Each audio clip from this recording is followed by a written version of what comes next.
ఓం ఇది శ్రీమద్భగవద్గీతాసు ఉపనిషత్సు బ్రహ్మ విద్యాయా యోగశాస్త్రేణ శ్రీకృష్ణార్జున సంవాదే ద్వితీయోధ్యాయః హరి ఓం తత్సత్. ఓం అజ్ఞానతిమిరాంధస్య జ్ఞానాంజనశలాకయా చక్షుర్ ఉన్మిలితం యేన తస్మై శ్రీగురవే నమః. శ్రీగురుభ్యో నమః. శ్రీల ప్రభుపాద్ కీ జై. అనంత భక్త కోటి బృంద కీ జై. శ్రీమద్భగవద్గీత కీ జై. అందరికీ భగవద్గీతకి స్వాగతం. సో యథాతథంగా మనందరూ కూడా ఎంతో ఉత్సాహంగా అందరూ ఇక్కడికి మనము వస్తున్నాము. భగవద్గీతను ఎంతో సంతోషంగా మనం అర్థం చేసుకోవడానికి ప్రయత్నించడానికి మనకు ఆ భగవంతుడు సహాయం చేస్తున్నారు అని మనం అందరూ కూడా భావించాలి తప్పకుండా. అందులో భాగంగా 2వ అధ్యాయంలో 60వ శ్లోకానికి మనం వచ్చేస్తున్నాము. 60వ శ్లోకంలో ఇంకా మనకు స్థితప్రజ్ఞుడి యొక్క లక్షణాలు నడుస్తూ ఉన్నాయి. భగవంతుడు ఎంతో ఆసక్తితో, ఎంతో సంకల్పంతో, ఎంతో తాపత్రయంతో మనందరికీ కూడా ఆ స్థిరమైన మతిని ఇవ్వాలని, తద్వారా మనందరూ కూడా శాంతిని పొందాలని, అలా శాంతిని పొందినవాడు ఎవరు అయితే అలాంటి వ్యక్తి యొక్క లక్షణాల గురించి చెప్తూ ఉన్నారు. తద్వారా మనము ఆ స్థితప్రజ్ఞుడిని మనం అనుసరించి మనం కూడా ఆ స్థితప్రజ్ఞత్వాన్ని పొందాలని భగవంతుడు ఎంతో తాపత్రయపడుతున్నారు. అందులో భాగంగా ఇంకా స్థితప్రజ్ఞుని యొక్క లక్షణాలు ఇక్కడ చెప్తున్నారు. యతతో హ్యపి కౌంతేయ పురుషస్య విపశ్చితః ఇంద్రియాణి ప్రమాదీని హరంతి ప్రసవం మనః. ఇక్కడ చెప్తున్నారండి, అన్నిటికంటే గొప్ప సెన్సేషనల్ హాట్ టాపిక్ ఎప్పుడు కూడా ఏమైపోతుందంటే ఇంద్రియాలను ఎలా నిగ్రహించుకోవాలి, మనసుని ఎలా నిగ్రహించుకోవాలి. దీని మీదే మనం ఎక్కువ శ్రమిస్తూ ఉన్నాము, ఎక్కువ తెలుసుకోవాలని తాపత్రయపడుతున్నాము. భగవంతుడు తాపత్రయపడుతున్నారు మనం తెలుసుకోవాలని. కాబట్టి ఇంకా ఎక్కువ తెలుసుకోవడం ద్వారా మనలో ఉన్నటువంటి ఆ అజ్ఞానం పోయి ఆ ఇంద్రియాలని సులభంగా నిగ్రహించుకునే విధంగా ఆ జ్ఞానాన్ని ఒక వ్యక్తి ద్వారా, స్థితప్రజ్ఞుడు అనేటువంటి వ్యక్తి ద్వారా మనకు అందిస్తున్నారు. అందులో భాగంగా ఇక్కడ చెప్పినటువంటి శ్లోకంలో ఓ కౌంతేయ, ఓ అర్జున, ఇంద్రియాలు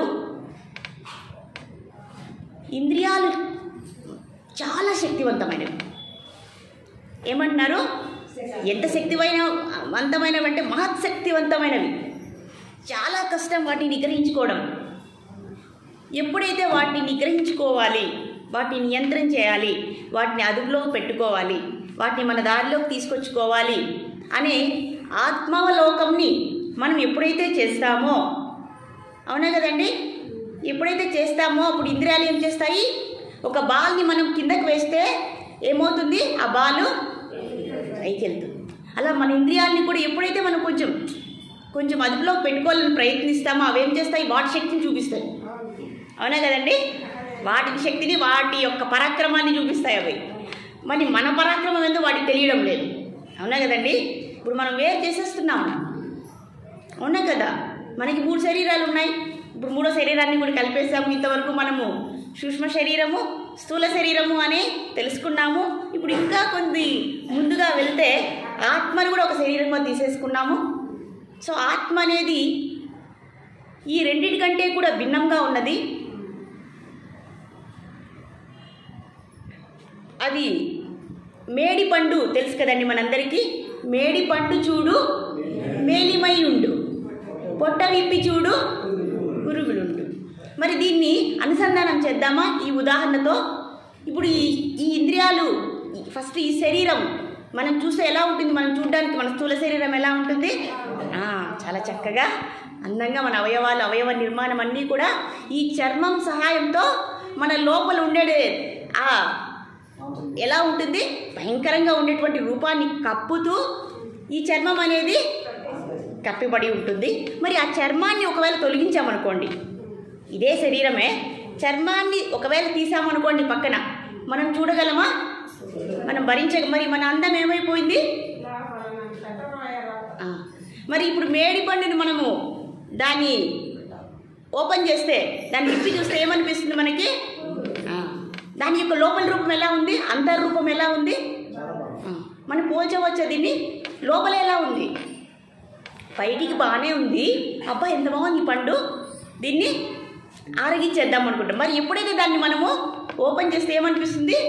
అప్పుడు మనకేమనిపిస్తుంది? తినాలని అంతగా అనిపించదు, ఎందుకంటే ఆ రూపం అనేది అంత వికృతంగా ఉంది. అలాగే మన రూపం కూడా ఎలా ఉంటుంది లోపల కదండి. మన శరీరం అనుకుంటున్నాం కదా, ఇంత చక్కటి సౌందర్యమైన శరీరం దేవకన్యకైనా అదే కదండి ఉండేది, అవునా కదా? అంత అతిలోక సుందరి అయినా కూడా ఇదే స్థితే కదా కలిగేది. కానీ మనం ఈ శరీరానికి ఎంత ప్రాధాన్యత ఇస్తున్నామో చూడండి, అవునా కదండి? అది ఎప్పుడైనా మనం ఆలోచించుకున్నామా? బాహ్య రూపాన్నే చూసుకుంటున్నాం, మరి అంతర్రూపాన్ని చూస్తున్నామా? మనం అడుగుతున్నది ఇప్పుడు స్థూల శరీరం గురించే, ఆత్మ గురించి మనం మాట్లాడటం లేదు. ఆత్మ గురించి పక్కన పెట్టేద్దాం. మరి స్థూల శరీరాన్నే తీసుకుందాం. ఈ శరీరానికి ఎక్కువ ప్రాధాన్యత ఇచ్చి దీనికోసం కష్టపడుతున్నాం, దీన్ని పోషించుకోవాలనుకుంటున్నాం. ఇది శాశ్వతము అని అశాశ్వతం అని తెలిసి కూడా శాశ్వతం అనే భావంలో ఉన్నాం. అంటే ఈ శరీరం వెళ్ళిపోతుందని తెలిసినా కూడా మనం ఎలా ఉన్నామో మేము ఇప్పటికీ ఉంటాం. ఎవరన్నా కాలం చేశారనుకోండి, వాళ్ళు కాలం చేశారు, కానీ మన భావన ఎలా ఉంటుంది? మనం ఇంకా ఉండబోతాము, మనం ఇంకా చాలా కాలము ఉండబోతామనే భావనలో ఉంటాం కదండి. అది నిజమైన భావన. మరి ఎందుకు అలా అనుకుంటున్నాము? ఎందుకు మనసుకు అలా అనిపిస్తుంది? అలాంటి జ్ఞానం లేదు కాబట్టి, అలాంటి వివేకము లేదు కాబట్టి, మన మోహంలో ఉన్నాం కాబట్టి, సమ్మోహనంలో ఉన్నాం కాబట్టి. సమ్మోహనం అంటే ఏంటి? ఇది నిజమా కాదా, ఇది నిజమా కాదా, చేయదగిందా కాదా, అర్థం చేసుకోవచ్చా చేసుకోలేమా అనే కన్ఫ్యూషన్లో మనం ఉన్నాము కదా, సందిగ్ధతలో. అదే మోహం. అలాంటి మోహం ఉంది కాబట్టే మనం ఎప్పటికీ ఉంటాము అని. ఎంతమంది కాలం చేస్తున్నా, ఎంతమంది శరీరాన్ని వదులుతున్నా మనం ఏమనుకుంటామో? మనం ఉంటాం, వాళ్ళేమో పోయారు. మనం ఏదో ఇంకో 1000 ఏళ్ళు బతుకుతామన్నంత ఫీలింగ్ మనలో ఉంటుంది, అవునా కదండి? కానీ నిజమైంది ఏంటి? ఎప్పుడు ప్రతి శ్వాసేస విశ్వాసం పునఃశ్వాసన విశ్వాసో ఆగమిష్యతి మానవ. దట్స్ వై రామం స్మర దినే దినే. అయ్యా, రామస్మరణ ఎప్పుడు చేస్తూనే ఉండండి. ఎందుకంటే ఒక శ్వాస వస్తుంది, ఇంకొక శ్వాస వస్తుందో లేదో తెలియదు. కాబట్టి ఈ శ్వాస వచ్చే లోపలే రామస్మరణ చేసేయండి. మళ్ళీ మనకు అవకాశం దొరుకుతుందో దొరకదో అని చెప్తున్నారు. కానీ మనమేముంటాం? 1000 ఏళ్ళు ఉంటాం, ఇంకా ఏముంది? ఇంకా నాకు ఇప్పుడు 40, ఇంకా 50, 60. 60 అంటే చాలా యవ్వనం ఈ కాలంలో. అంటే ఇది మనము శరీర స్థితిలో మాట్లాడుకుంటున్నాం, ఆత్మస్థితిలో కాదు. ఆత్మస్థితిలో ఎప్పటికీ మనం ఉంటాం, అవునా కదండి? కాబట్టి మనం ఇప్పుడు ఆత్మస్థితిలో అనుకోవాలా లేదా శరీర స్థితిలో అనుకోవాలా? ఇప్పుడు రెండు మాట్లాడుకుంటున్నాం మనం. ఈ శరీరం ఉండదు అని మాట్లాడుకుంటున్నాం, కానీ మనం ఎప్పటికీ ఉంటామనేది నిజం, అది సత్యం. కానీ శరీరం ఉండదు అనేది మాత్రం మనం అర్థం చేసుకోవాలి. ఎందుకు అర్థం చేసుకోవాలి? ఈ శరీర ధర్మాన్ని ఎక్కువ చేస్తున్నాం కాబట్టి ఆ శరీరాన్ని ఎందుకు ఉపయోగించాలి అనేది అర్థం చేసుకోవడానికి ఈ భావన చెప్తున్నాం, ఈ అంతర్భావం చెప్తున్నాం. అంతేగాని శరీరాన్ని కించపరచాలని కాదు, అవునా కదండి? ఒక రెండు ఉంటే ఒక వస్తువు మేలైనది, ఇంకొక వస్తువు మేలు కానిది. మరి మేలైనది ఏదో తెలుసుకోవాలి, మేలు కానిదేదో తెలుసుకోవాలి, ఉపయోగపడేదేదో తెలుసుకోవాలి, ఉపయోగపడంది తెలుసుకోవాలి కదండి. అప్పుడే కదా మనకు లాభము, అప్పుడే కదా మనము ఆత్మ అనేది అర్థమైపోతుంది, ఆత్మధర్మాన్ని చేస్తాం అని చెప్పడానికి ఇవన్నీ చెప్పుకోవడం, ఇంకేం లేదు. అందుకే ఈ వాక్యాన్ని. సో ఇక్కడ చెప్తున్నారు, ఎప్పుడైనా సరే నిగ్రహిద్దాము. ఈ వస్తువు వద్దండి, కళ్ళు ఎప్పుడు చూస్తూనే ఉంటాయి. అబ్బా, అందమైన వస్తువుల్ని, అందమైన మనుషుల్ని, అందమైన విషయాల్ని చూస్తూనే ఉంటుంది ఈ కళ్ళు. ఆపగలుగుతున్నామా మనం? ఈ కళ్ళని ఆపలేకపోతున్నాము, అవునా కదండి? ఎప్పుడు వెళ్తుంటాయి కళ్ళు. చెవులు ఎప్పుడు కూడా వినడానికి ఇష్టపడుతుంటాయి. నోరు ఎప్పుడూ కూడా ఏదో ఒకటి మాట్లాడడానికి ఇష్టపడుతుంది, ఏదో ఒకటి తినడానికి ఇష్టపడుతుంది. అలాగే చర్మం కూడా అంతే, అవునా కదండి? మనకి ఇష్టమైన విషయాలు, చలి అంటే మనకి ఇష్టము, ఎండ అంటే మనకి ఇష్టం లేదు. అలా అన్నీ కూడా మనం చాయిస్ తీసుకుంటున్నాం, ఏది బాగుంటే అది కావాలి అని. ఈ ఇంద్రియాల ద్వారా మనం ప్రయత్నం చేస్తున్నాం. దేనికోసము? ఆనందాన్ని పొందడానికి. ఇంద్రియాలు పాపం ఏం చేస్తున్నాయండి? ఆనందానికి పొందడానికే ప్రయత్నం చేస్తున్నాయి. కానీ ఆనందాన్ని, అసలైన నిజమైన ఆనందాన్ని పొందేటటువంటి ఆ శక్తి ఇంద్రియాలకు లేదు, అవునా కదండి? కాబట్టి మనం ఎప్పుడైతే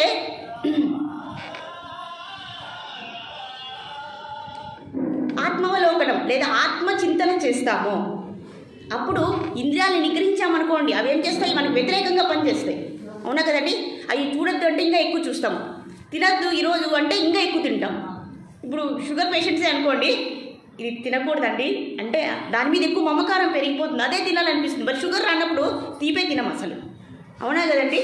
అది శరీర ధర్మం అయిపోయింది. ఏదైనా వద్దు అంటే షుగర్ అనే కాదు, ఏదైనా వద్దు అనే మాట చెప్పామనుకోండి మన ఇంద్రియాలకు, మన మనసుకి, అవునా వద్దంటారా, లేదు నాకు కావాలి అని కూర్చుంటుంది, అవునా కదండి? కాబట్టి వాటందరికీ కూడా జ్ఞానాన్ని ఈ బుద్ధి అనేది ఇవ్వాలి. కాబట్టి బుద్ధికి జ్ఞానం కావాలి కదా, అది చెప్తున్నారు. సరే, ఇంద్రియాలని ప్రయత్నిస్తే ఫలితం ఉంది. మరి ఇంద్రియ నిగ్రహణ ప్రయత్నించకపోతే వారి యొక్క పరిస్థితి ఏమవుతుంది? ఇంద్రియ నిగ్రహణ చేద్దాము, కోరికలను తగ్గించుకుంటామంటే మనకు మనశ్శాంతి కొంచెం వస్తుంది.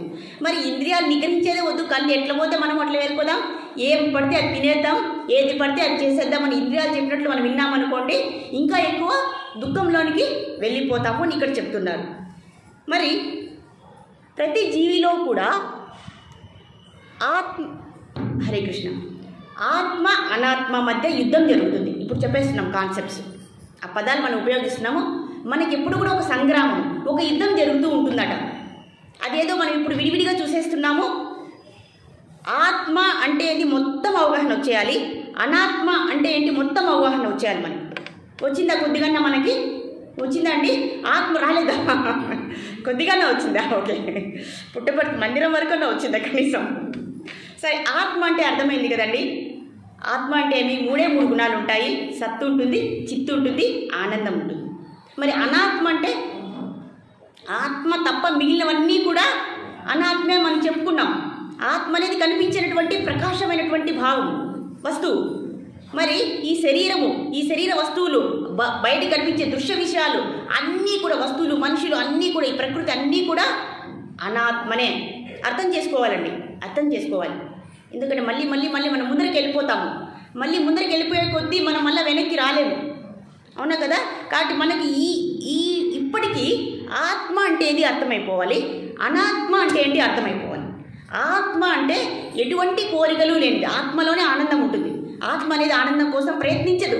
మనం అనుకుంటాం మన ఆత్మ ఆనందం అంటుంటాము, అది మనం ఆనందం కోసం మనం ప్రయత్నించడం లేదు, బాహ్యానందం కోసం ప్రయత్నిస్తున్నాం మనం. కానీ అసలైన ఆనందం బయట దొరకదు, అసలైన ఆనందం లోపలే ఉంది. మనం ప్రయత్నించవలసిన అవసరమే లేదు. మనకు బయట జ్ఞానమే తెలుస్తుంది కానీ లోపల జ్ఞానం తెలియదు. కాబట్టి బయట కోసం ఆనందానికి వెళ్ళిపోతున్నాం. మన ఇంట్లో ఆహారం లేదనుకోండి, ఆహారం ఉందని తెలియదు అనుకోండి, మనం ఏం చేస్తాం? ఆహారం కోసము బయటికి వెళ్ళిపోతాం. మన ఇంట్లో టీవీ లేదనుకోండి, పక్కింటికి వెళ్ళిపోతాం. మేమంటే చిన్నప్పుడు అలా వెళ్ళిపోయేవాళ్ళం. మా ఇంట్లో టీవీ లేక మేము పక్కింటి వాళ్ళకి వెళ్ళిపోయేవాళ్ళం అనమాట. ఎప్పుడైతే మా నాన్న టీవీ తెచ్చారో అప్పుడు మా ఇంట్లోనే ఆనందించుకునేవాళ్ళం. కాబట్టి మన ఇంట్లో టీవీ ఉంది అంటే, ఆనందం ఇస్తుంది అంటే, మనం పక్కింటికి ఎందుకు పోతాము? కాబట్టి మన మనసులోనే ఆనందం, మన ఆత్మలోనే ఆనందం ఉందని మనకు ఆ జ్ఞానం తెలిసినప్పుడు మనం బయటికి ఎందుకు వెళ్తామండి? ఈ కష్టాలు ఎందుకు పడతాము? బయట ఆనందం కోసం ప్రయత్నిస్తే మనకు దుఃఖం తప్ప ఏది రాదు. మనం చెప్పేసుకున్నామండి, సుఖమైన దుఃఖమైన మనకు ఆనందాన్ని ఇవ్వదు. సుఖం మనకు బయట వస్తువుల నుంచి వచ్చేది ఆనందం కాదు. ఒకవేళ తాత్కాలిక ఆనందం అయినా కూడా దానితో పాటు దుఃఖం కూడా, బాధలు కూడా, టెన్షన్స్ కూడా మనకు వస్తాయి. కాబట్టి బయట కోసం మనం వెళ్ళాల్సిన అవసరం లేదు. మరి ఈ విధంగా మనం ప్రయత్నిస్తే ఇంద్రియాలను ఏం చేస్తాయి? అవి వెనక్కి వెళ్ళిపోతాయి. ఒక ఉదాహరణ చెప్తానండి. ఇంద్రియాలు ఎలా ఉంటాయంటే, ఎప్పుడైతే ఇంద్రియ నిగ్రహం చేయాలనుకున్నాం అనుకోండి, అవి ఏం చేస్తాయంటే మనసును కూడా లాగేస్తాయి, అవునా కదండి? ఇప్పుడు ఒక పుష్పాన్ని చూస్తాయి, ఒక మొబైల్ అనుకోండి, 2 లక్షల మొబైల్ ఉంది. నా కళ్ళు చూసాయి, 2 లక్షల మొబైల్ ఫోన్ ఉంది నా దగ్గర, పక్కింటి మన అమ్మగారి దగ్గర ఉంది. నేనేం చేశాను? 2 లక్షల మొబైల్ ఫోన్ అని దాని మీదే నాకు ధ్యాస, నా దృష్టి అంతా అక్కడే ఉంది. ఎప్పుడైతే అది బాగుంది అనుకునేటప్పటికి మనసును కూడా లాగేస్తుంది, మనసు కూడా వెళ్ళిపోతుంది దాని వెనుకంటే, అవునా కదా? ఈ రెండు దృఢంగా అయిపోయాయి అనుకోండి, బుద్ధి కూడా వెళ్ళిపోతుంది. అవునవును, అది బాగుంది, ఆ వస్తువు బాగుంది, 2 లక్షల, నేను ఎప్పుడు కొనాలి? నా జీవితం అంతా కష్టపడిన 2 లక్షల మొబైల్ ఫోన్ని నేను కొనలేను. కళ్ళు వెళ్ళిపోయాయి, మనసు వెళ్ళిపోయింది, బుద్ధి కూడా వెళ్ళిపోతాం. సో ఎప్పుడైతే బుద్ధి వెళ్ళిపోతే నాకు ఆ వస్తువు కావాలి, ఎలాగైనా కావాలి అనే పొందే దశలో మనం కష్టాలని తెచ్చుకుంటున్నాం. అప్పుడు ఏం చేస్తాయి? ఇంద్రియాలు, ఆ కళ్ళు ఏం చేస్తాయి? మనసును కూడా లాగేసుకుంటాయి. ఇది ఎలా అంటే, ఒక తండ్రి కొడుకులు 2 ఉన్నారు. ఒక కొడుక్కి వ్యసనం, తాగే వ్యసనం వచ్చేసింది, తాగుతూనే ఉన్నాడు. నాన్న తండ్రి తట్టుకోలేక ఆ బాధతో, నాన్న నువ్వు ఆ త్రాగుడేదో, ఆ వ్యసనాన్ని మానేసేయి అని అడుక్కున్నాడు. కొడుకు ఎంత మాత్రమూ వినలేదు, ఎందుకంటే తన వయసు వచ్చేసింది, వినే స్థితిలో లేడు. సరే అడుక్కున్నాడు, బుజ్జగించాడు, అరిచాడు, అన్నీ చేసేసాడు, సామవేద దండోపాయాలు అన్నీ అయిపోయాయి. ఇంకా లాస్ట్గా ఒక్కసారి అడిగాడు, అయ్యా నువ్వు త్రాగనేటువంటి వ్యసనాన్ని మానుకుంటావా లేదా అని అడిగాడు. అప్పుడు కొడుకు ఇచ్చినటువంటి సమాధానం ఏంటి తెలుసా?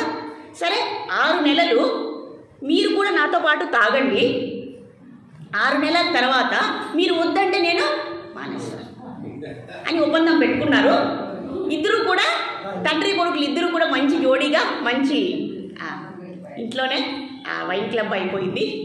ఇంట్లోనే ఇద్దరు తాగుతున్నారు.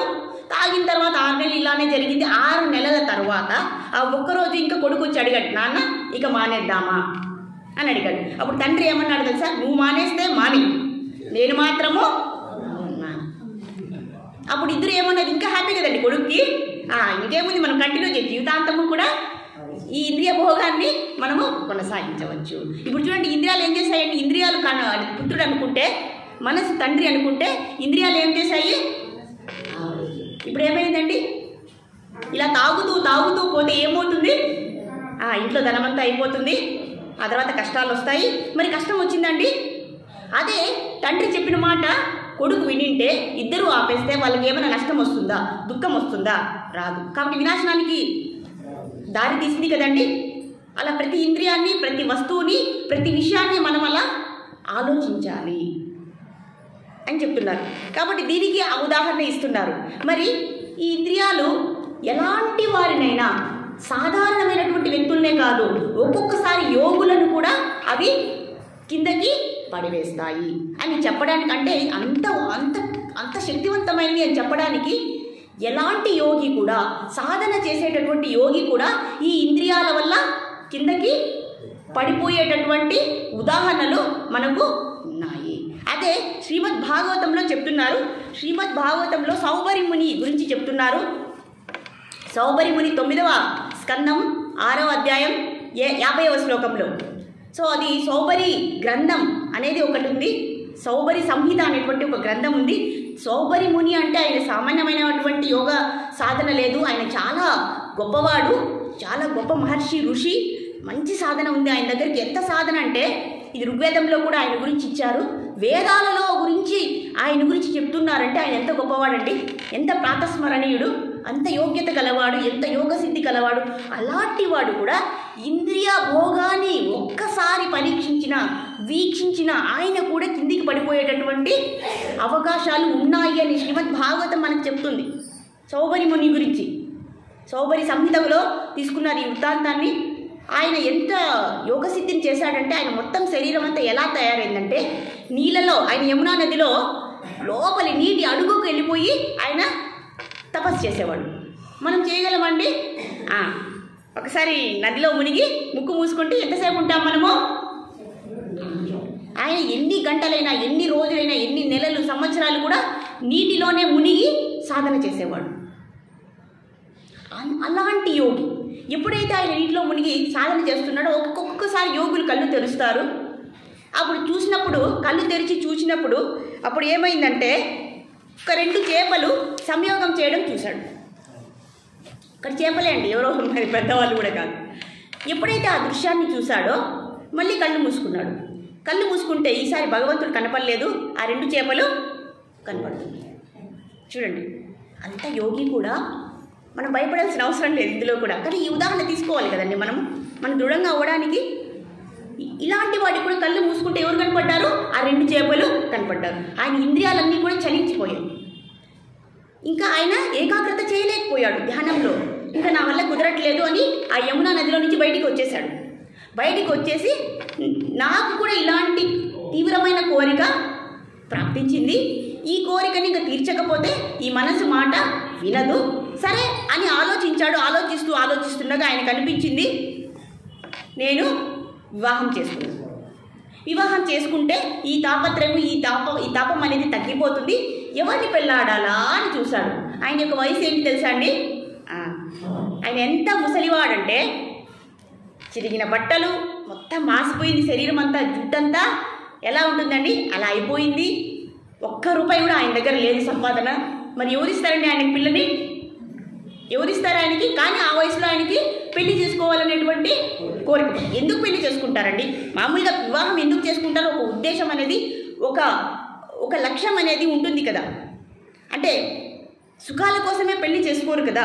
ఎందుకు చేస్తారు? ధర్మ అర్థ కామ మోక్షాలలో నేను నీకు తోడుంటాను, నీవు నాకు తోడు ఉండు అని ఆ మంచి ఉద్దేశం కోసమే వివాహం జరుగుతుంది. అంతే కదండి. మరి జంతువులాగా జరగదు కదండి. మరి ఇలాంటి యోగి ఏమని ఆలోచిస్తున్నాడు? పెళ్ళి అనేది, పెళ్ళి యొక్క ఉద్దేశం ఏంటి, పెళ్ళి యొక్క ప్రయోజనం ఏంటి అనేది తెలుసుకోవాలి కదా. ఆయనకు తెలియదండి యోగికి. మనం యోగికి చెప్పే అంత మనం గొప్పవారమా? అన్నీ తెలుసు. కానీ ఎప్పుడైతే ఇంద్రియాల యొక్క తీవ్రత శక్తి ఎక్కువైపోయిందో ఆయన ఇంద్రియాలను నిగ్రహించుకోలేకపోయాడు. ఇంకా వేరే దారి లేదు ఆయనకు. సరే అనేసి అప్పుడు అయోధ్యని పరిపాలించేటటువంటి ఆయన రాజు పేరు మాంధాత. ఆయనకు 50 మంది పుత్రికలు ఉండేవారు. చాలా అందమైనటువంటి కుమార్తెలు ఉన్నారు. ఆయనకు గుర్తుకొచ్చింది చూడండి. ఆలోచించాడు, ఎవరిస్తారు, ఎవరికి అందమైనటువంటి రాకుమార్తెలు ఉన్నారు అని ఆలోచించాడు. ఆలోచించగా ఈయన గుర్తుకొచ్చాడు. సరే ఆ రాజు దగ్గరికి వెళ్ళి అయ్యా, మీరు నాకు మీ 50 మంది కుమార్తెల్లో ఏదో ఒక కుమార్తెను ఇచ్చి మీ కూతుర్నిచ్చి నాకు పాణిగ్రహణం చేస్తారా అని అడిగాడు. రాజుకి ఎంత ఆశ్చర్యమైందంటే, ఈ ముసలివాడికి ఈ వయసులో పెళ్ళి అవసరమా? దేనికోసం, ఏ ప్రయోజనం కోసం అని ధిక్కరించేటటువంటి అధికారం రాజుకు లేదు. ఎందుకంటే ఈ మహర్షి ఆయన కోపం వచ్చిందనుకోండి, మళ్ళీ రాజుగత ఏమైపోతుంది?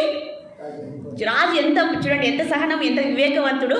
ఆయన ఉద్వేగానికి లోను అవ్వకుండా ఆయన ఒక్క నిమిషం ఆలోచించారు. ఈయనని కాదనలేము, అవుననలేము. అవునంటే ఏమవుతుంది? నా కుమార్తె యొక్క జీవితము అన్యాయం అయిపోతుంది. మరి అవును అన్నానంటే వివాహం చేసేయాలి. సరే ఒక్క నిమిషం ఆలోచించారు. సరే అండి, మీరు నాకేం అభ్యంతరం లేదు, మా 50 మంది కుమార్తెలను తీసుకొని వచ్చేస్తాను, వరుసగా కూర్చోబెడతాను, మీరు ఆశీనులు కండి, నేను అందరినీ తీసుకొస్తాను, ఇప్పుడు స్వయంవరం ఏర్పాటు చేద్దాము అనేసి 50 మంది కుమార్తెలు అందరూ వచ్చి కూర్చున్నారు. ఈ 50 మందిని సెలెక్ట్ చేసుకోమన్నారు, ఎవరు ఈయనని పరిణయం ఆడతారు అని ఎప్పుడైతే వాళ్ళని పిలుచుకొచ్చారో ఈ రాజు యొక్క ఉద్దేశము, ఆ ఆలోచన సౌభరిమునికి అర్థమైపోయింది. అంటే ఆ 50 మంది నేను ముసలివాణ్ణి కాబట్టి నన్నెవరు వివాహం చేసుకోరు అనే ఆలోచనని గ్రహించేశాడనమాట. ఈయన గ్రహించి సరే ఉండండి, ఓ పని చేద్దాం, నేను రేపు వస్తాను, ఆ తర్వాత పాణిగ్రహణం స్వయంవరం అవుతుంది, ఆ తర్వాత పాణిగ్రహణం మేము చేసుకుంటాము, ఆ పరిణయం చేసుకుంటాను అని చెప్పేసి వెళ్ళిపోయాడు. ఆ రోజు సాయంత్రము యోగశక్తి ద్వారా మొత్తం తన రూపాన్ని మార్చేసుకున్నాడు. ఒక మంచి యువకుడిగా, అందమైనటువంటి యువకుడిగా తయారైపోయాడు. ఇప్పుడు పెళ్ళికి సర్వం సిద్ధం. అవునా కదండి? ఈ అందమైనటువంటి యువకుని ఎవరు కాదంటారండి? మనం కూడా కాదనలేము. అవునా కదండి? యోగి, ఋషి, మహర్షి, ఆ గొప్ప పేరు ఉంది, శ్రీమద్ భాగవతంలో ఉంది. మనం కూడా చేసేసుకుంటాం కావాలంటే, అంత అందంగా ఉన్నారనమాట. అంతే కదండి? అంతే, వెరీ గుడ్. ఆడవాళ్ళే కాదు, మగవాళ్ళకి కూడా ఆయన నచ్చిపోతారు, అంత అందంగా తయారయ్యాడు అనమాట. ఇక్కడ వాళ్ళ దగ్గర యోగశక్తులన్నీ ఉంటాయి కదా, ఆ ఒక్క శక్తిని ఉపయోగించాడు, అంతే, ఇంకేం లేదు. ఆ తర్వాత వచ్చేసారు, 50 మందిని పిలిపించేశారు, ఈయన కూర్చున్నారు.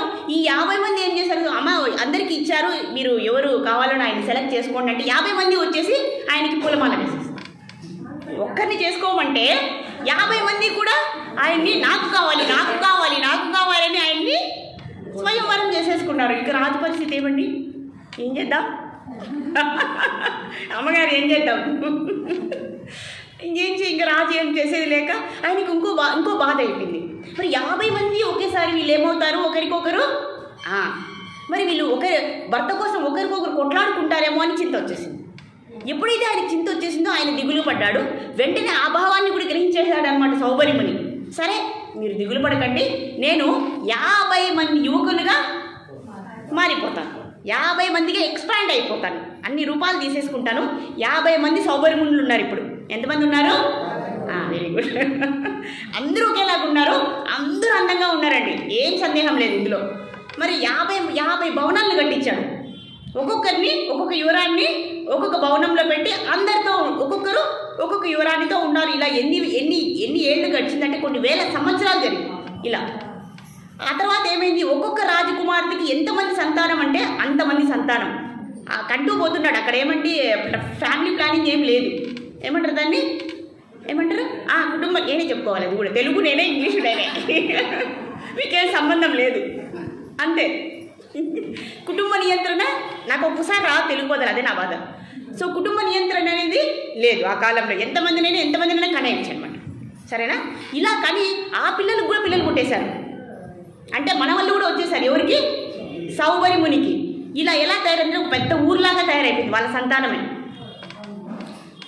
అందరూ వాళ్ళే సౌబరి ముని యొక్క వారసులే అయిపోయారు. ఇలా కొన్ని వేల సంవత్సరాలు జరిగిందండి. ఆ వేల సంవత్సరాల తర్వాత ఆయన యొక్క స్థితి ఎలా ఉందంటే, ఆయన చెప్తున్నారు, ఇలా ఆయన ఇంద్రియ భోగం చేసి చేసి చేసి చేసి ఆ తర్వాత ఒక్కసారిగా ఆయనకు స్పృహ వచ్చింది. ఓ మై గాడ్, ఏంటి నేను ఎక్కడున్నాను, నేనేం చేస్తున్నాను, ఇదేంటి?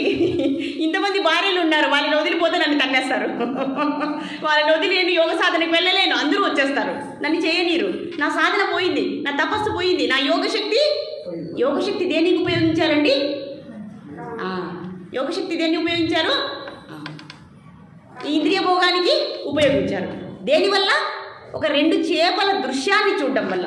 ఆ యోగశక్తి సంపాదించడానికి ఆయనకి ఎన్ని వేల సంవత్సరాలు పట్టింటాయండి. మరి ఆ శక్తిని ఎలా చేశారు? ఎలా ధారపోసారు?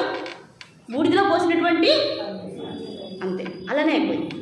చూడండి, తాత్కాలికమైనటువంటి ఆ ఉద్విగ్నత ఎంతకు దారి తీసింది చూడండి. అవునా కదండి? అవునా కదా? ఇంత చేసినా కూడా ఆయన యొక్క చెప్పేటటువంటి వ్యాఖ్య ఎలా ఉందంటే, ఇన్ని సంవత్సరాలు నేను ఈ ఇంద్రియ భోగాన్ని చేసినా కూడా నా ఇంద్రియాలు, నా కోరికలు ఎంత మాత్రమూ సంతృప్తి చెందలేదు. ఇంకా కోరికను తీర్చే కొద్ది ఇది కావాలి, అది కావాలి, దాని తర్వాత ఇంకోటి కావాలి అంటూనే ఉన్నాయి. కానీ ఇంతమంది ఉన్నా కూడా నాకు సంతృప్తి అనేది కలగలేదు. నేను ఎలా తయారయ్యానంటే, అహో ఇవం రుష్యతే మే వినాశం అని చెప్తున్నారు. ఎలా అయిపోయింది నా జీవితం? ఎలా అయిపోయింది? సర్వనాశనానికి దారి చేసింది. ఎప్పుడైతే ఇంద్రియాలు వెనకట్టి మనం పనిగట్టామో ఏమవుతుంది? ఆ ఇంద్రియం ఏమవుతుంది? మనకు ఆ ఆసక్తి ఏమవుతుంది? కోరికగా మారుతుంది. ఆ కోరిక ఏమవుతుంది? భయంగా మారుతుంది. ఆ భయం ఎక్కువైతే ఏమవుతుంది? క్రోధంగా మారుతుంది. ఆ క్రోధం ఎక్కువైతే ఏమవుతుంది? బుద్ధినాశ సర్వనాశ అయిపోయింది. ఇదే అండి జరుగుతుంది. ఇది ఒక్క ఫార్ములానే ఉందన్నమాట. దీన్ని మనం అర్థం చేసుకోగలిగితే, ఇప్పుడు ఇలాంటి సౌకర్యము ఏం చెప్పి, నా భ్రష్టత్వాన్ని చూడండి, నా పరిస్థితి, నా దుస్థితి చూడండి, ఎలా ఉండేవాడిని, ఎలా అయిపోయాను, దేనికి ఇలా అయిపోయాను, నా యోగశక్తి అంతా నశించిపోయింది. మళ్ళీ ఆ యోగశక్తిని మళ్ళీ చేయాలంటే కూడా భార్యలందరూ ఉన్నారు, సంతానం ఉంది, వాళ్ళందరూ కూడా ఆ యోగ సాధన చేయడానికి ఎవరు ఒప్పుకోరు. చూసారండి ఎంత బుద్ధినాశ సర్వనాశ అని చెప్తున్నారు. ఇలాంటి ఉదాహరణ మనకు ఎంతో దృఢ సంకల్పాన్ని, నాలాగా ఓ జనులారా, ఓ మనుషులారా, మీరు నాలాగా ఈ దుర్భర స్థితికి చేరుకోకండి. ఆయన ఇచ్చేటటువంటి ఆ మెసేజ్ ఏదైతే ఉందో, సందేశము, మీరు నాలాగా భ్రష్టత్వానికి లోను అవ్వకండి. కాబట్టి ఇంద్రియాలని జాగ్రత్తగా మనము మచ్చిక చేసుకోవాలి. ఎందుకంటే ఇంద్రియాలు ఎట్లాంటివంటే, అడవిలో ఉండేటటువంటి గుర్రాలు ఉంటాయి చూడండి, వాటికి పగ్గాలు వేస్తే ఏం చేస్తాయండి? పగ్గాలు వేసిన వెంటనే అవి ఎలా ఎగురుతాయండి? అవి అంత దుడుకుంటుంది వాటికి. వాళ్ళని దారిలో పెట్టాలంటే చాలా చాలా కష్టం. కాబట్టి ఇంద్రియాలను వాటితో పోల్చాలి. వాటికి పగ్గాలు వేస్తే వాటి స్థితిని, ఆ దుడుకుని మనము తట్టుకోలేము. అలాంటి స్థితిలో ఉన్నాయి. మరి ఇది కష్టమా? మరి సౌకర్యముని పరిస్థితిలో ఇలా అయింది. మరి మనం ఎలా నిగ్రహణ చేయాలి? మనకు అవసరం లేదండి, మనకే అవసరం. మనకి లేవు అనుకోవద్దండి, ఖచ్చితంగా ఉన్నాయి. కాబట్టి మనం ఏం చేయాలి? ఇప్పుడు ఏం చేయాలి? ఒకవైపు ఇప్పుడు తాడు లాగుతుంటారు, ఒకవైపు ఆడవాళ్ళు ఉంటారు, అంటే మళ్ళీ ఇది చెప్పకూడదేమో, ఒకవైపు 5 మంది ఉంటారు పిల్లలు, ఇంకొక వైపు ఒక్కడే ఉంటాడు. మరి 5 మంది శక్తి ఎక్కువ లాగుతారు కదండి, వాళ్ళకే ఎక్కువ బలం ఉంటుంది కదా. మరి ఈ సైడ్ ఎలా ఉండాలి? ఆ 5 మంది కంటే ఎక్కువ శక్తివంతులు లాగాలి. అలాంటి వాడు ఎవరైనా ఉన్నారా? ఎవరు? ఈ 5 ఇంద్రియాలు అన్నారే, అవి ఎలా ఉంటాయి? 5 దొంగలు. అవి ఏం చేస్తాయి? బయట ఉండేటువంటి వస్తువులన్నింటినీ కూడా లోపలికి తీసుకొని వచ్చేస్తాయి. లోపల ఉండేటువంటి జ్ఞానము, ఆనందాన్ని బయటికి తీసుకొని వెళ్ళిపోతాయి. కాబట్టి ఈ దొంగల్ని మనము ఏం చేయాలి? కట్టిపడేయాలి, లేదంటే మిత్రులుగా మార్చుకోవాలి. కాబట్టి ఈ ఇంద్రియాలను, ఈ దొంగల్ని ఎదిరించేటటువంటి వ్యక్తి ఎవరు? ఆ హృషికేశుడు. హృషికేశుడు అంటే ఎవరు? ఎవరైతే ఇంద్రియాలు తన అధీనంలో ఉంటాయో, అలాగా తన భక్తుల యొక్క అధీనంలో ఉంటాయో వాడిని మాత్రం ఒక్కడిని పట్టుకుంటే సరిపోతుంది అని ఇక్కడ చెప్తున్నారు. 60వ శ్లోకంలో మనం చాలా చాలా నేర్చుకోవాలండి. ఈ విషయం చాలా సీరియస్గా మనం తీవ్రంగా ఈ విషయాన్ని అంటే ఇది ఒక్కటే ఉదాహరణ కాదు, ఇక్కడ ఒక్క ఉదాహరణ చెప్పారు. ఇలా ఎన్నో వస్తువులు కావాలనో విషయాలు కావాలనో ఎన్నో ఉన్నాయి కదా. కాబట్టి అవన్నీ మనకు ముఖ్యం కాదు అని ఇక్కడ చెప్తూ ఉన్నారు. కాబట్టి ఈ విధంగా ఆయన ఏమయ్యారు? సౌపరిముని పతనమైపోయాడు. ఆయన పరిస్థితి ఏమైంది? మొత్తము దిగజారిపోయాడు అని చెప్తున్నారు. ఇప్పుడు మనము నేరుగా 61వ శ్లోకంలోనికి వెళ్ళిపోదాము. తాని సర్వాణి సంయమ్య యుక్త ఆసీత మత్పరః వసేహ్యస్సేంద్రియాని తస్య ప్రజ్ఞా ప్రతిష్ఠిత. నెక్స్ట్ చెప్తున్నారండి. ఇప్పుడు ఇంద్రియాల గురించే మాట్లాడుకున్నాము. అంటే ఇంద్రియాలు నిగ్రహిస్తే ఏమైపోతున్నాయి? అవి ఇంకా ఎక్కువ తీవ్రం ఉజ్వలం అయిపోతున్నాయి. కాబట్టి వాటికంటే మన దగ్గర ఎక్కువ మనం ఏం చేయాలి? వాటిని నిగ్రహించాలంటే ఎక్కువ సాధన చేయాలి. ఇది చెప్పాలి, మర్చిపోయాను. అప్పుడు మనం ఏం చేయాలి? సాధన చేయాలి. సాధన అంటే ఏంటండి? సాధన అంటే ఏంటి? ఇప్పుడు మనసు ఎక్కువ మనకు కలతగా ఉంది, ఎక్కువ దిగులుగా ఉందంటే మనం ఏం చేయాలి? ఈ కలియుగ ధర్మమైనటువంటి నామస్మరణని ముఖ్యంగా చేయాలి. అవునా కదండి? ఇప్పుడు ఈ శక్తి సరిపోలేదండి. ఒక జపమాల సరిపోకపోతే 2వ జపమాల చేయాలి, లేదా 3వ జపమాల చేయాలి. మీరందరూ చేస్తారు కదండి, సాయిరామ్ అని చేస్తారు కదా, మేము కూడా చేస్తాం. హరే కృష్ణ కృష్ణ కృష్ణ హరే హరే, హరే రామ రామ రామ హరే హరే అనే ఆ మంత్రాన్ని ఎన్నిసార్లు చెప్తామంటే 108 సార్లు చెప్తాం. అలా ఒక్కసారి అవుతుంది. మళ్ళీ ఇంకొక అలా 16 సార్లు చేస్తాం. అది 1728 సార్లు మహామంత్రాన్ని చెప్తాం. అలా ఎక్కువ సాధన చేయడం ద్వారా, ఎక్కువ కీర్తన చేయడం ద్వారా, ఎక్కువ జపం చేయడం ద్వారా, ఎక్కువ జ్ఞానాన్ని వినడం ద్వారా, భాగవత గ్రంథాలన్నీ వినడం ద్వారా వాటి యొక్క శక్తి తగ్గిపోతుంది అని చెప్తున్నారు. ఇది సామాన్య మానవుడికి మాత్రమే. మళ్ళీ చెప్తాను, సామాన్య మానవుడి యొక్క పరిస్థితి ఏంటి, అలాగే స్థితప్రజ్ఞుడి యొక్క జ్ఞాని యొక్క పరిస్థితి ఏంటి, అలాగే భక్తి యోగి భక్తి చేసేటటువంటి వ్యక్తి యొక్క పరిస్థితి ఏంటి, ఈ 3 మళ్ళీ చెప్పుకున్నాం ఈ శ్లోకం చెప్పిన తర్వాత. ఇది అర్థమైందండి? కష్టంగా ఉందా?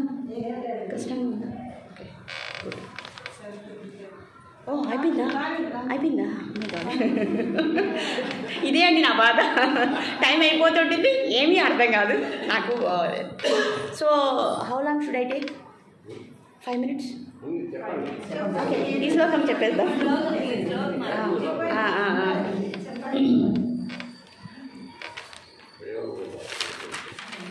ఎవరు వెళ్ళలేదు బాబు. కాబట్టి ఏం చేయాలన్నారు? ఈ శ్లోకం మనకి చెప్తుందండి. ఏం చెప్తుంది అంటే ఇంద్రియాలని చక్కగా మనం ఏం చేయాలి? వశపరుచుకోవాలి. వశీకరణం అంటే తెలుసా అండి మీకు? హిప్నాటిజం అంటారు కదా. ఏం చేయాలి? మెల్లమెల్లగా మన అధీనంలోనికి అవి వాటిని మనం కొట్టామనుకోండి, తిట్టామనుకోండి, అవి తిరగబడతాయి. కాబట్టి మెల్లగా మిత్రుడిలాగా బుజ్జగించి వాటిని మెల్లగా జ్ఞానంతో హితబోధ చేసి, మన మానసబోధ విన్నాం కదండి, అలా మన దారిలోకి, మన వశీకరణలోకి చేసుకోవాలి. అలా చేసుకున్న వాడికే ఆ జ్ఞానం స్థిరంగా ఉన్నట్లు. ఈ వస్తువు స్థిరంగా ఉంది కదండి, ఈ టేబుల్ స్థిరంగా ఉంది. మళ్ళీ మన మనసు స్థిరంగా ఉందా? లేదు. మరి ఈ వస్తువు ఎందుకు స్థిరంగా ఉంది? మన మనసు ఎందుకు స్థిరంగా లేదు? ఆ స్థిరత్వం లేకనే కదండి మనము, అవునా కదండి? మన జ్ఞానం తెలుసు, కానీ మనసు అనేది వెళ్ళిపోతూ ఉంది, ఇంద్రియాలు అనేటివి వెళ్ళిపోతూ ఉన్నాయి. మరి అలా ఎవరైతే మనసుని స్థిరం చేసుకుంటారో వాళ్ళే స్థితప్రజ్ఞుడు. అంటే ఇంద్రియాలను వశీకరణ చేసుకోవాలి. మొదటిది 2 సాధనలండి. ఒకటేంటి? ఇంద్రియాలని బయటికి పోనీయకుండా చేసుకోవాలి. రెండవది ఏం చేయాలి? ఎప్పుడైతే ఒక విషయం అండి, ఒక వివరణ ద్వారా మనకు అర్థమవుతుంది. ఇప్పుడు మనం నిద్రపోయినప్పుడు గాఢ నిద్ర మనకు వస్తుంది. అప్పుడు మన ఇంద్రియాలు ఉన్నాయని తెలుస్తుందా? మన మనసు మన బుద్ధి అనేవి తెలుస్తున్నాయండి. గాఢ నిద్రలో లేదు. అప్పుడు మనకు కొంచెం బాగా అనిపిస్తుంది కదా. మరి లేస్తాం, నిద్ర లేచిన తర్వాత మళ్ళీ ఇంద్రియాలు అనేవి యాక్టివ్ అయిపోతాయి. చూస్తాము, వింటాము, అన్నీ చేస్తాం. మళ్ళీ మన మనసు వెళ్ళిపోతూ ఉంటుంది. అలా మనం మేలుకున్న స్థితిలో కూడా నిద్రలో ఏదైతే మనము ఇవన్నీ లేకుండా కొద్దిగా మనశ్శాంతి ఉంటామో అదే స్థితిని మనము మేలుకున్నా కూడా తీసుకొని రావాలి. దాన్ని తురీయ స్థితి అంటారు, సూపర్ కాన్షియస్నెస్ అంటారు. మరి అలా చేయాలంటే ఏం చేయాలి అని ఇక్కడ చెప్తున్నారు. కాబట్టి మొదట ఇంద్రియ నిగ్రహం చేసుకోవాలి. ఎప్పుడైతే ఇంద్రియాలు బయటకు పోతాయో మనసు కూడా బయటకు పోతుంది, బుద్ధి కూడా పోతుంది. ఎప్పుడైతే ఇంద్రియాలు బయటకు పోవో లోపలే ఉంటాయో మనసు కూడా లోపలే ఉంటుంది. అలా లోపల ఉన్నంత మాత్రాన మనకు శాంతి అనేది లభించదు. ఇప్పుడు మీరు కళ్ళు మూసుకున్నాం అనుకోండి, కళ్ళు మూసుకుంటే మనకేమనిపిస్తుంది? నేను చూడకూడదు, నేను ధ్యానం చేయాలి. కళ్ళు మూసుకున్న తర్వాత ఏమీ ఆలోచించము, ఆ తర్వాత అలానే ఉండగలమా? ఉండలేము. అప్పుడేం చేయాలి? ఇంద్రియాలను అయితే మూసుకున్నాము, మరి మనస్సుని ఏం చేయాలి? ఆ ఇంద్రియాల కంటే, ఆ దొంగల కంటే గొప్పవాడైనటువంటి పరమాత్మ యందు ఆ మనసుని లగ్నం చేయాలి. ఆ ఇంద్రియాలని, ఆ మనస్సుని, ఆ బుద్ధిని పరమాత్మ మీద పెట్టి ధ్యానం చేయాలి.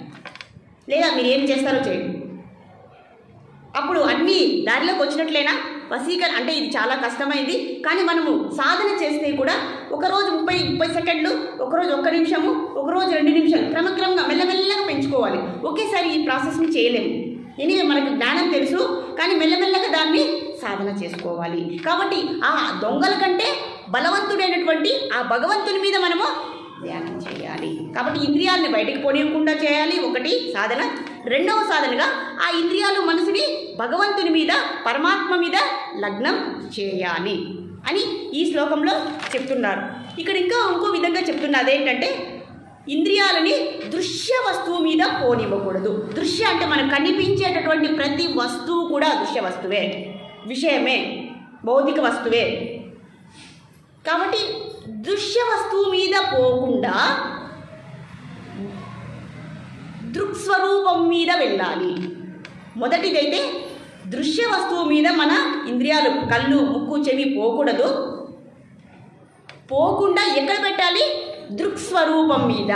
దృశ్య వస్తువు అంటే ఏంటి? భౌతిక వస్తువులు. దృక్స్వరూపము అంటే ఆత్మ. ఆత్మ మీద పెట్టుకోవాలి. ఆత్మ అంటే ఇక్కడ ఎవరు? పరమాత్మ, భగవంతుని మీద పెట్టుకోవాలి. ఈ విధంగా మనము చెప్పగలం. మరి మత్పరహ అన్నారు ఇక్కడ. మత్పరహ అంటే ఎవరైతే ఈ ఇంద్రియాల యొక్క అధీనంలో ఎవరైతే పెట్టుకొని ఉంటారో అతని మీద పెట్టాలి. అవునా కదండి? ఇప్పుడు మనం నవగ్రహాలని పూజిస్తాము. నవగ్రహాలు గొప్ప, ఆ నవగ్రహాల కంటే పైనున్నవాడు గొప్ప. అంటే ఇవన్నీ అధీనం అంటే అందరి కింద ఉన్నట్లే కదండి నవగ్రహాలన్నీ కూడా. అన్ని లోకాలు కూడా బ్రహ్మలోకం వరకు ఎన్ని 7 లోకాలు ఉన్నాయి, కింద 7 లోకాలు ఉన్నాయి. ఈ 14 లోకాల పైన ఎవరున్నారు? బ్రహ్మ కన్నా ఎవరు ఎక్కువ ఉన్నారు? బ్రహ్మలోకం కంటే ఇంకా ఎక్కువ లోకం ఏది? వైకుంఠ లోకం. మరి వైకుంఠ లోకం పెద్ద గొప్పనా? మరి కింద ఉన్న లోకాలు గొప్పగా? మరి ఆయన్ని పట్టుకుంటే ఇవన్నీ సరిపోతాయి కదండి. మరి కింద ఉండే వాళ్ళని, దేవతలు ఎందుకు పట్టుకోవాలి అంటే ఇది చెప్పడం కాదు, చెప్తున్నాను. అవునా కదండి? పైన ఉన్న వాడిని ఆశ్రయిస్తే సరిపోతుంది కదా, ఇంతమందిని ఎందుకు ఆశ్రయించాలి? అందరి అధీనంలో ఎవరైతే ఉన్నారో వాళ్ళని పట్టుకోవాలి, ఆ దేవాది దేవుణ్ణి పట్టుకోవాలి అని చెప్తున్నారు. అదే మత్పరహ అని చెప్తున్నారు. కాబట్టి ఆ మత్పరహాని మనము ఆ దేవాది దేవుణ్ణి పట్టుకుంటే ఇవన్నీ సమస్యలు. ఇప్పుడు చూడండి, మనము గవర్నమెంట్ ఆఫీస్కి వెళ్తాం ఏదో పని మీద, చిన్నవాడు, ఇంకొంచెం పెద్దవాడు ఇలా ఉంటారు. మన పని అవ్వాలంటే ఏం చేయాలండి? ఆ పెద్దవాడినే పట్టుకోవాలి కదా. మనం ఏం చేస్తాము? ఆ పెద్దవాడి దగ్గర మనం రానివ్వరేమో, కింద వాడిని కొద్దిగా లంచం ఇద్దాం. ఆయన ఏమంటాడు? ఇంకో ఆయనకి లంచం ఇవ్వమంటాడు. ఆయన ఏమంటాడు? ఈ ఫైల్ వెళ్ళదండి, ఇంకో ఆయన దగ్గర ఉంది, ఆయన కూడా ఇవ్వాలి అని అందరూ డబ్బులు లాసుకుంటారు. అదైతే పెద్దవాళ్ళ దగ్గరికి వెళ్ళిపోతే ఒకేసారి సరిపోతుంది, ఆ లంచం మీద అతనికి ఇస్తే పోతుంది కదా.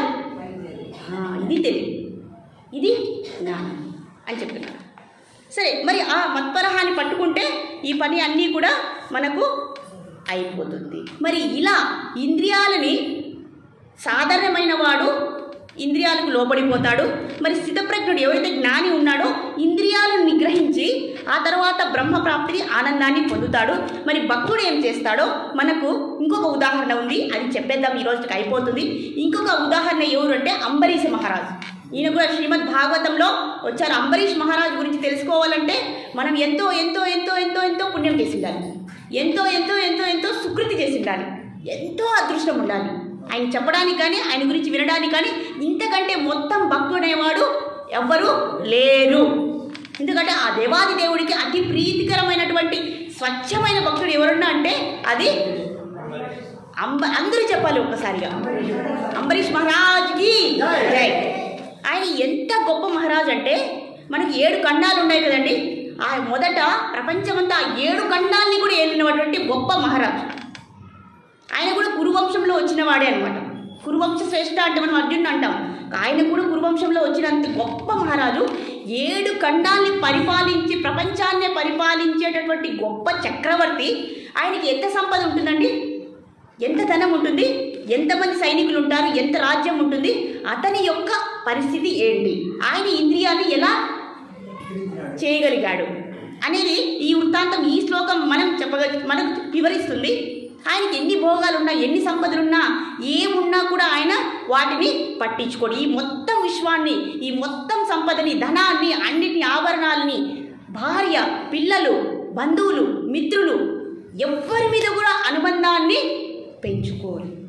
పెంచుకోలేదు. దేని మీద అనుబంధాన్ని పెంచుకోలేదు, కానీ ఒక్కదాని మీద అనుబంధాన్ని పెంచుకున్నాడు. అది ఆ దేవాది దేవుడైనటువంటి శ్రీకృష్ణ భగవాన్, ఆయన మీద పెంచుకున్నాడు. మరి మొత్తం రాజ్యం ఉంది కదండి, మొత్తం భోగాలు ఉన్నాయి, మొత్తం సంపదలు ఉన్నాయి కదా, మరి ఆయనకు అడ్డు చెప్పేవాళ్ళు ఎవరు? మరి ఆయన ఇంద్రియ భోగం చేయలేడా? సుఖాన్ని అనుభవించలేడా? భోగాన్ని అనుభవించలేడా? మరి ఎందుకు ఆయనకు అలా అర్థమైంది? ఈ భౌతిక సంపదలు, భౌతిక విషయాలు అన్నీ కూడా ఒక చెక్క ముక్కతో సమానము, ఇవన్నీ కూడా నశించిపోయేవే అనేటువంటి తత్వజ్ఞానాన్ని తెలుసుకున్న ఏకైక భక్తుడు ఎవరంటే అంబరీష మహారాజు. ఎందుకంటే ఎంత శరణాగతి పొందాడంటే, భగవంతుని కూడా ఎంత ఇష్టం అంటే ఈయనంటే అంత ఇష్టం. ఎందుకంటే ఆయనకి భార్యతో పెద్ద అనుబంధం లేదు, అంటే వదిలేయడం అని కాదు, ఆయన భార్య కూడా భక్తురాలే.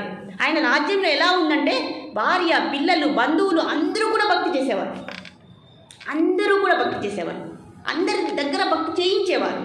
ఇదే ముఖ్యం. మరి ఆ రాజ్యంలో రాజ్య కార్యక్రమాలు ఏవైతే ఉన్నాయో, రాజరికమైనటువంటి పనులు, వాటి యొక్క ఫలితాన్ని కూడా భగవంతుడికే సమర్పించేవాడు. అలాంటి మనసు, అలాంటి భక్తి, అలాంటి గొప్ప భక్తియుక్త సేవ అంటేనే ఆయనకు ఇష్టం. 24 గంటలు కూడా ఏ పని చేసినా, ఏ కార్యాన్ని చేసినా స్వరూప భక్తిని చేసేవారు. వ్యవసాయాత్మిక బుద్ధిని చేసే ప్రతి పనిని భగవంతుడికి సమర్పించారు. అంతేగాని ఆ భౌతిక సంపదతో ఆయన ఉన్నా కూడా ఆయనకి ఎటువంటి సంబంధము, అనుబంధము ఏ వస్తువు మీద కూడా లేదు, ఆయన శరీరంతో సహా. చూడండి ఎంత భగవంతుని ఆరాధిస్తున్నాడు, ఎంత ప్రేమిస్తున్నారు. ఆయనకు తెలియదండి ఈ వస్తువుల్లో సుఖం ఉంటుంది, భోగం ఉంటుంది, ఇవన్నీ నేను పాలించాలి, ఎవరంటే చెప్తున్నారండి ఆయనకి. మరి ఎందుకు ఈ మొత్తం సంపదని కూడా తృణప్రాయంగా తృణీకరించారు? అవి ఉన్నా కూడా ఆయనకు లేనట్లే, లేకపోయినా ఉంటాడు, ఉన్నా కూడా ఉంటాడు. ఎందుకంటే అన్నిటికంటే శాశ్వతమైంది భగవత్ తత్వం కాదు. ఈయన మనకు నేర్పిస్తున్న పెద్ద ఉదాహరణగా ఆయన చరిత్రలో ఇప్పటికీ కూడా ఆయన్ని స్మరించుకుంటూ ఉన్నామంటే ఆయన యొక్క గొప్ప భక్తి చూడండి. అంతకు మించినటువంటి భక్తి, శరణాగతి ఎవరికి లేదు అని చెప్తున్నారు. ఇలాంటి భక్తుడి ఒకసారి ఏం జరిగిందంటే, ఆయన ఏకాదశి వ్రతాన్ని చేశారు. ఆయన సతీమణి అందరూ కలిసి 1 సంవత్సరం పాటు ఏకాదశి వ్రతాన్ని చేశారు. ఆ 1 సంవత్సరం అయిన తర్వాత ఆ 3 రోజులు ఉపవాసం ఉన్నారు రాత్రిపూట. ఆ తర్వాత అయిపోయిన తర్వాత యమునా నదిలో స్నానం చేసి ఆయన ఇంకా ఆరాధన కూర్చున్నారు. దేవాది దేవుడైనటువంటి శ్రీకృష్ణ భగవానికి అభిషేకాలు, పూజలు అన్నీ చేశారు. అందరూ బ్రాహ్మణుల్ని పిలిపించారు, అందరూ వేదమంత్రాలు చేశారు, అంతా ఆరాధన చేశారు, పూజలు చేశారు. ఆ యాగం అయిన తర్వాత, ఆ పూజ అయిన తర్వాత అందరి బ్రాహ్మణులకు 60 కోట్ల ఆవులని బ్రాహ్మణులకి దానం చేసేశాడు. ఉన్న సంపదలు, అన్ని ఆభరణాలు, వస్త్రాలు అన్నింటినీ కూడా బ్రాహ్మణులకు, సద్బ్రాహ్మణులకు, ఋషులకు, తత్వవేత్తలు అందరినీ కూడా సంతృప్తిపరిచారు. ఇది చాలా గొప్పదండి. ఎప్పుడైతే మనము బ్రాహ్మణుని, తాత్వికులను, ఆత్మజ్ఞానం తెలిసిన వాళ్ళను, ఋషులను, మునులను సంతృప్తి పరిచామనుకోండి, వాళ్ళ యొక్క ఆశీర్వాదమే మనకు ఉంటుంది. వాళ్ళని సంప్రదించందే ఎటువంటి కార్యక్రమాలు ఆయన చేయడు. అలా ఉండేదన్నమాట. సో ఆ యాగం అయితే అందరికీ మంచి భోజనాలు ఏర్పాటు చేశారు. ఏ ఐటెం మనం తినే విషయంలో ఈ ఐటెం లేదు అంటే ఆ విందు అక్కడికి వచ్చేస్తుంది. అలాంటి విందుని అందరికీ సుష్టుగా అందరికీ కూడా భోజనం పెట్టారు. అందరూ అయిపోతున్నాక అందరూ అయిపోయిన తర్వాత ఈయన ఆ ఉపవాసము తీర్చుకోవాలి కదా. ఏకాదశి అయిపోతే ద్వాదశి వస్తుంది కదా, ఆ ద్వాదశిలో, ఆ గడియలో ఆ ఉపవాసాన్ని విరమించుకోవాలి.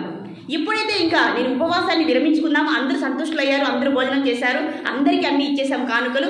ఇంకా ఎప్పుడైతే తీసుకుందామనే ప్రసాదం తీసుకునే టైంలో దుర్వాసముని ప్రత్యక్షమైపోయారు.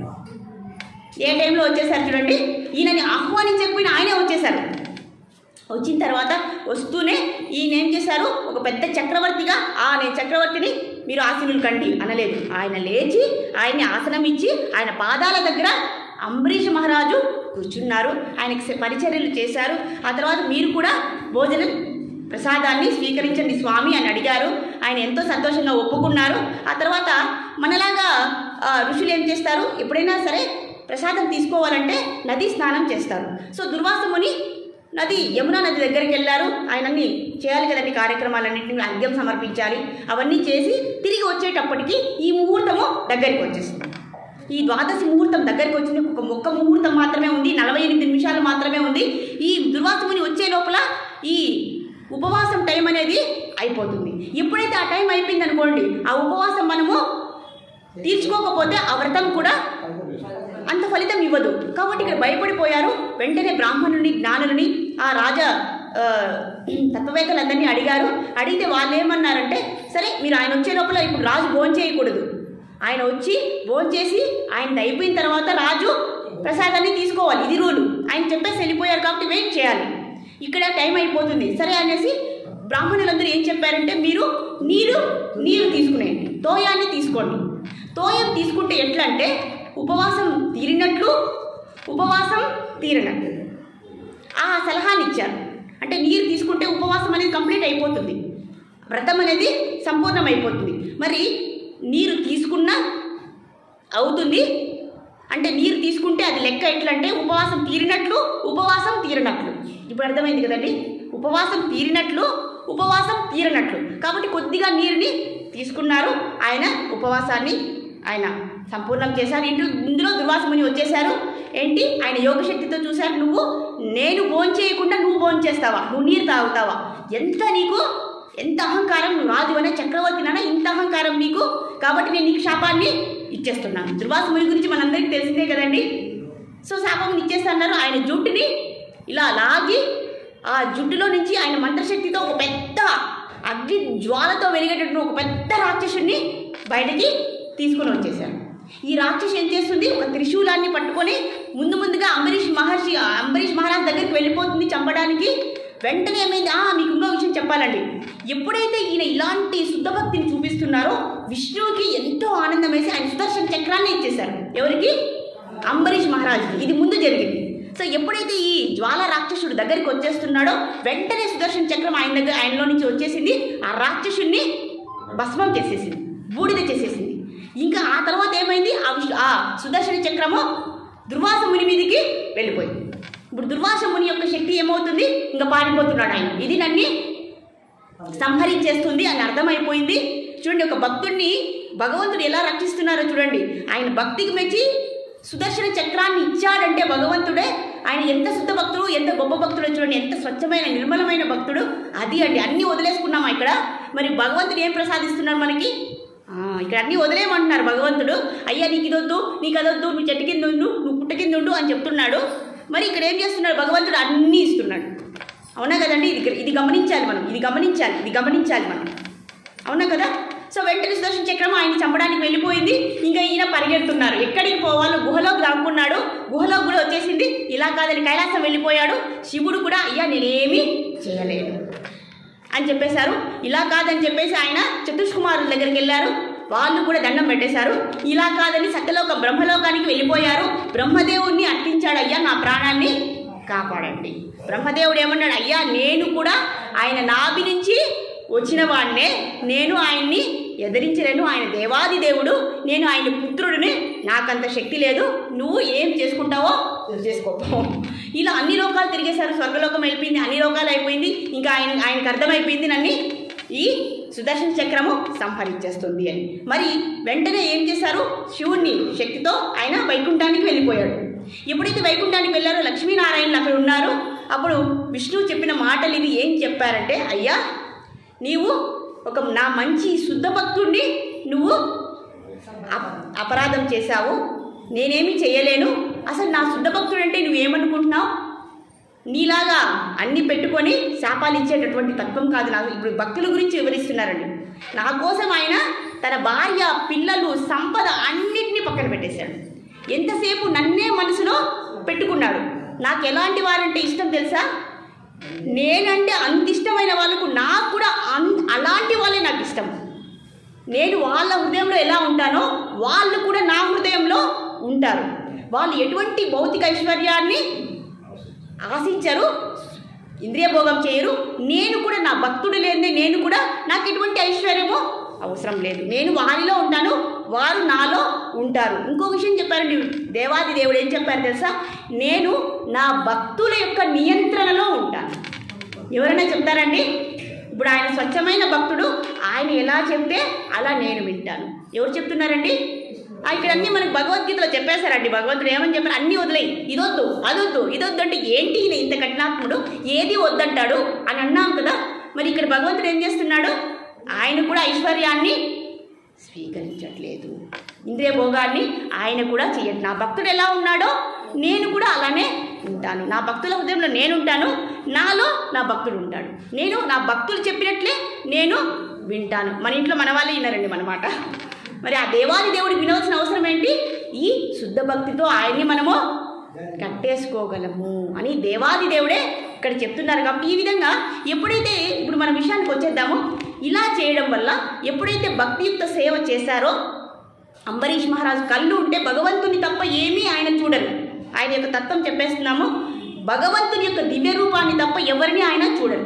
మరి చెవులు అంటే భగవంతుని గురించే వింటాడు. ఆయన నాసిక, ముక్కు అంటే భగవంతునికి సమర్పించినటువంటి ఆ పువ్వులు లేదా తులసి ఏదైతే ఉందో అదే ఆయన వాసన చేస్తాడు, ఇంకేది వాసన చేయడు. ఇక నోరు ఏముంది? ఆ ప్రసాదాన్ని స్వీకరిస్తాడు, అదే మాట్లాడతాడు. చేతులతో అర్చిస్తాడు, ఆ చేతుని ఎందుకు ఉపయోగించాడు? మరి కాళ్ళని పరిక్రమ చేస్తాడు, మరి తలని ఆ భగవంతుని యొక్క భక్తులని తల వంచి నమస్కరిస్తాడు.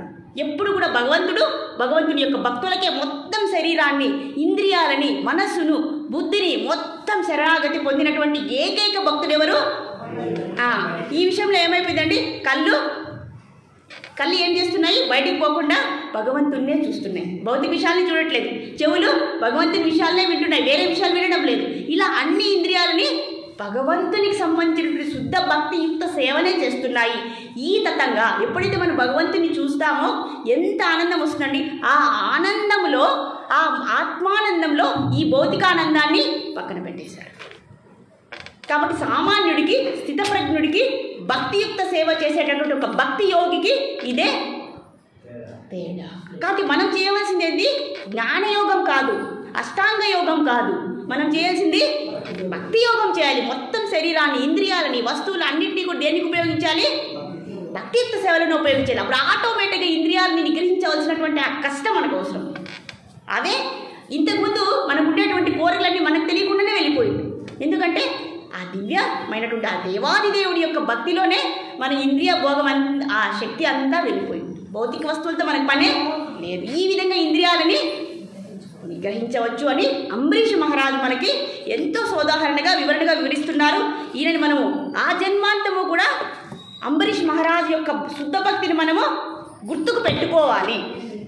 ఈ విధంగా ఇంద్రియాలని సులభంగా మనము నియంత్రించవచ్చు అని చెప్తున్నారు. హరే కృష్ణ కృష్ణ కృష్ణ హరే హరే, హరే రామ రామ రామ హరే హరే. శ్రీల ప్రభుపాదికి, శ్రీమద్ భగవద్గీతకి.